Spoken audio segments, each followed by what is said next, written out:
Boa tarde, eu sou Vitor Augusto e eu vou explicar o exercício 1958 do URI.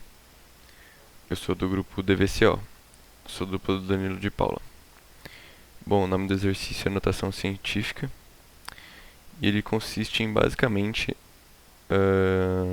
na entrada o usuário digitar um número e na saída esse número ser apresentado em notação científica. E temos aqui alguns requisitos, né, dessa apresentação em notação científica. Bom, tem que sempre mostrar o sinal desse número, no caso positivo ou negativo. Ele tem que ter sempre 4 casas decimais depois da vírgula. E ele tem que usar a letra E para separar o número do expoente desse número. E o sinal do expoente também tem que estar sempre visível no caso. E por último, né, o expoente tem que ter no mínimo 2 casas.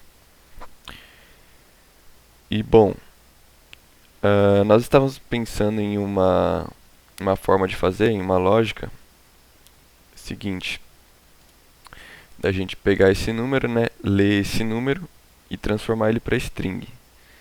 E aí no caso, a gente daria um len, né? A gente pegaria o primeiro número não nulo dessa string, o primeiro caractere não nulo dessa string e daria um len nela. E aí contaríamos depois desse caractere que a gente encontrou, não nulo. E aí no caso esse número de 9 casas, o expoente dele seria 8. Porque depois do caractere não nulo, que seria o 1 no caso, teria mais 8 casas.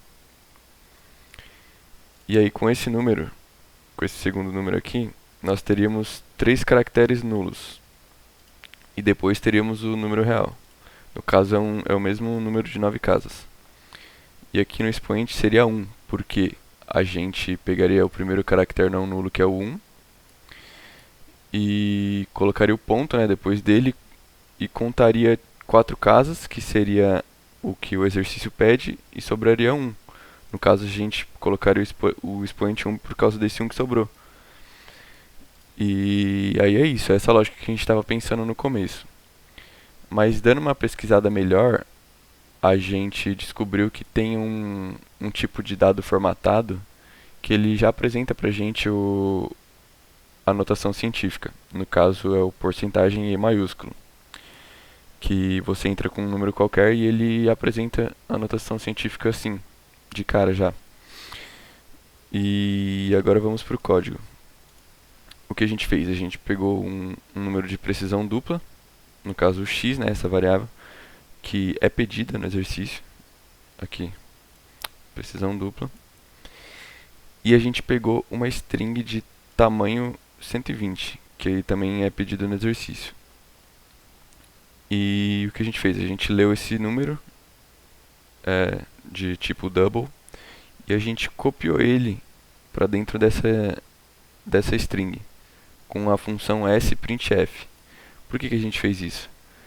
Porque no caso o exercício ele quer sempre que tenha o sinal, né, do número. E a gente estava tendo um problema que, no caso, se esse número fosse positivo, ele não apresentaria sinal, ele só apresentaria um número assim, sem o sinal na frente. Que também representa um número positivo, no caso, só que o exercício pede que sempre tenha o sinal. Então, no código, a gente usou esse if aqui para verificar, né, se essa string que a gente copiou o número para dentro dela, se o primeiro caractere dessa string ele é diferente de zero, diferente de negativo. Se ele for diferente de negativo no caso de um número positivo, ele vai printar um número mais, não, o sinal de mais, que aí vai atender o requisito do exercício. E aí no caso de for negativo, ele vai só apresentar o negativo mesmo. E aqui a gente vai printar no final o número, né, com a porcentagem 0.4 e, que no caso seria limitar esse número em 4 casas decimais depois da vírgula, e apresentar ele em notação científica, que é do próprio formato de dados que a gente tem aqui. E aí a gente apresenta esse número aqui, no caso a variável de precisão dupla. E é isso, muito obrigado.